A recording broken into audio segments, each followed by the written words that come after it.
बिस्मिल्लाहिर्रहमानिर्रहीम। अस्सलामुअलैकुम। अबू आमिर कबीला हज़रत मदीना मुनव्वरा का एक राहब था। उसे राहब इसलिए कहा जाता था क्योंकि वो इबादत गुज़ार और हर वक्त इल्म की जुस्तजू में लगा रहता था। जब रसूलुल्लाह सल्लल्लाहु अलैहि वसल्लम मदीना तैयबा तशरीफ़ लाए और आपने मदीना के लोगों को इस्लाम की दावत दी तो अबू आमिर राहिब ने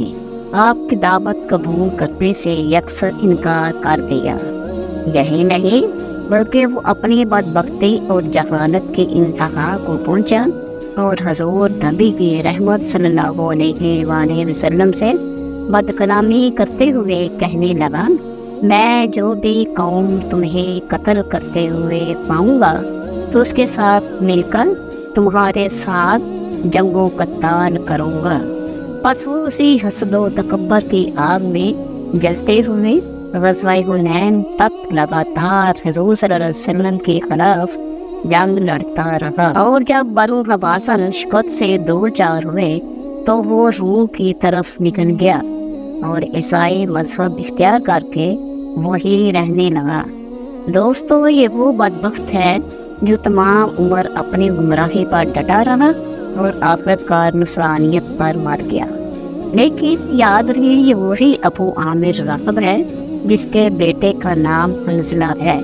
और हंज़ला वो अजीम सहाबी रसूल हैं कि जिन्हें अल्लाह रब्बुल इज़्ज़त ने ये सआदत अता की कि उन्हें वसैनुल मलाइका होने का शरफ हासिल हुआ। यानी बाप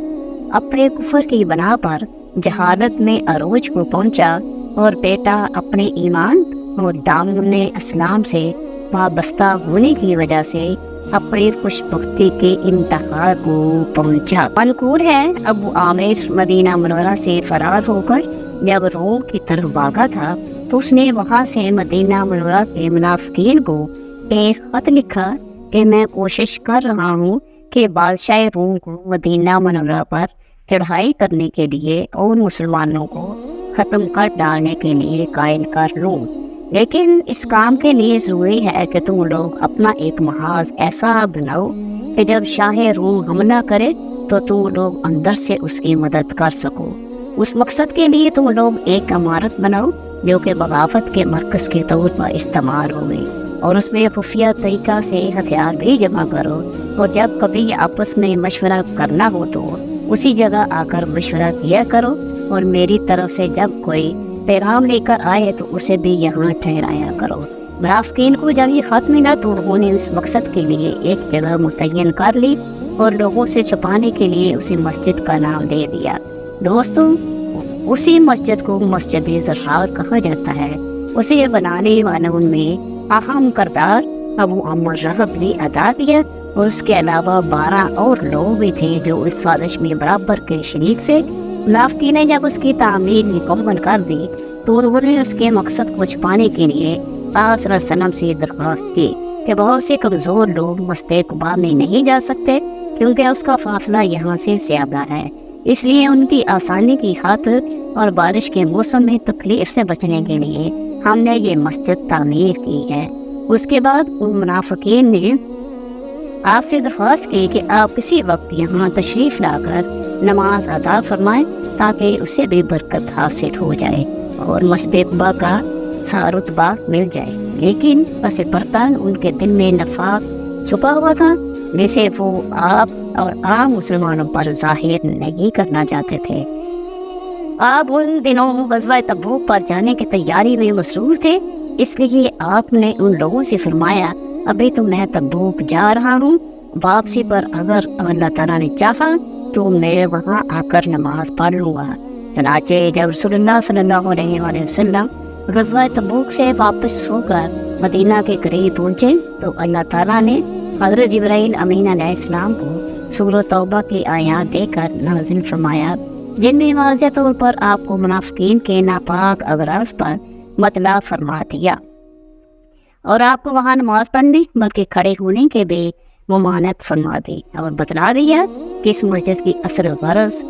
घरवार है, यानी मुसलमानों को ज़रर पहुँचाना है। यही वजह है कि यह मस्जिद مسجد زرار کے نام سے مشہور ہوئی اور اس نام نہاد مسجد کی حقیقت سب کے سامنے عیاں ہوئی۔ چنانچہ قرآن مقدس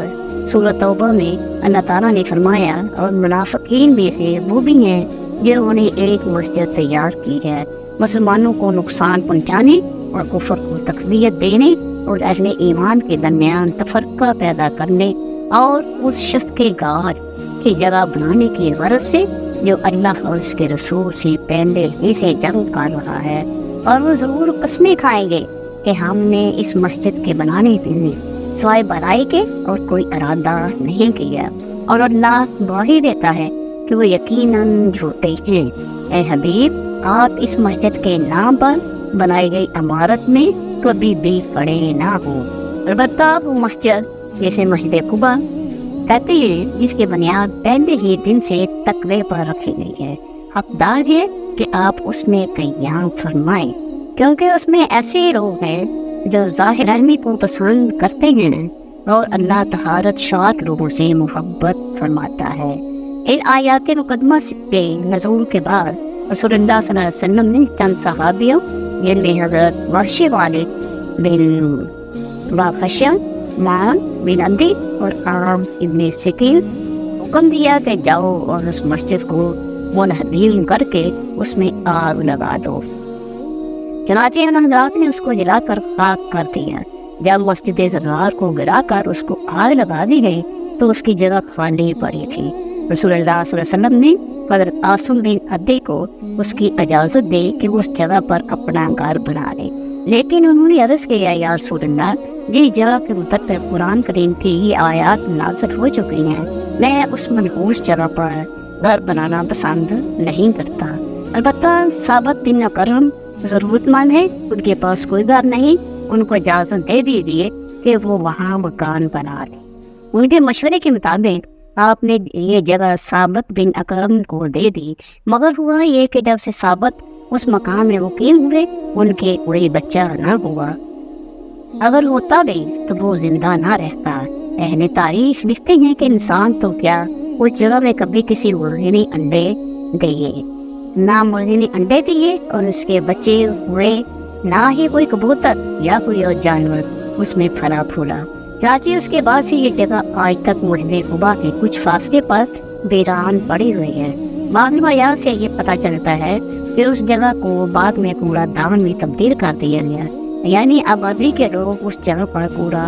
پھینکنا شروع کر دیا۔ دوستو، ذرا غور کیجیے تو آج بھی مساجد کے نام پر بہت سی عمارتیں نظر آتی ہیں جہاں سے اسلحہ و بارود اور امت میں تفرقہ بازی جیسے عناصر کو ہوا دی جاتی ہے۔ ان کی حقیقت بھی مسجد زرار کی سی ہے۔ اللہ تعالیٰ ہمیں ایسی مساجد اور ان میں موجود ایسے عناصر سے ہمیشہ اپنی حفاظت میں رکھے، آمین ثم